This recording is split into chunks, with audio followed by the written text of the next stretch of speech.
À mon tour de poser une équation, colonisation égale chosification. J'entends la tempête, on me parle de progrès, de réalisation, de maladies guéries, de niveau de vie élevé au-dessus d'eux-mêmes. Moi, je parle de sociétés vidées d'elles-mêmes, de cultures piétinées, d'institutions minées, de terres confisquées, de religions assassinées, de magnificence artistique anéantie, d'extraordinaires possibilités supprimées. On me lance à la tête des faits, des statistiques, des kilométrages de routes, de canaux, de chemins de fer.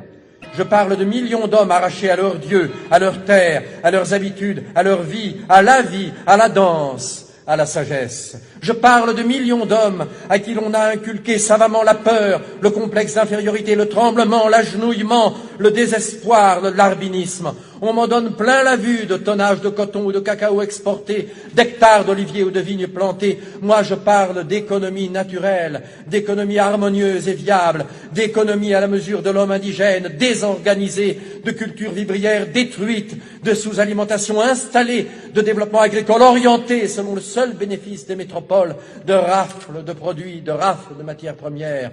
On me targue d'abus supprimés. Moi aussi, je parle d'abus, mais pour dire qu'aux anciens, très réels, on en a superposé d'autres, très détestables. On me parle de tyrans locaux mis à la raison, mais je constate qu'en général, ils font très bon ménage avec les nouveaux, et que de ceux-ci aux anciens et vice-versa, il s'est établi, au détriment des peuples, un circuit de bons services et de complicité.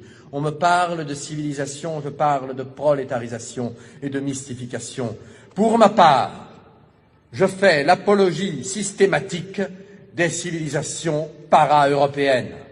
Chaque jour qui passe, chaque déni de justice, chaque matraquage policier, chaque réclamation ouvrière noyée dans le sang, chaque scandale étouffé, chaque expédition punitive, chaque quart de CRS, chaque policier, chaque milicien nous fait sentir le prix de nos vieilles sociétés. C'étaient des sociétés communautaires, jamais de tous pour quelques-uns.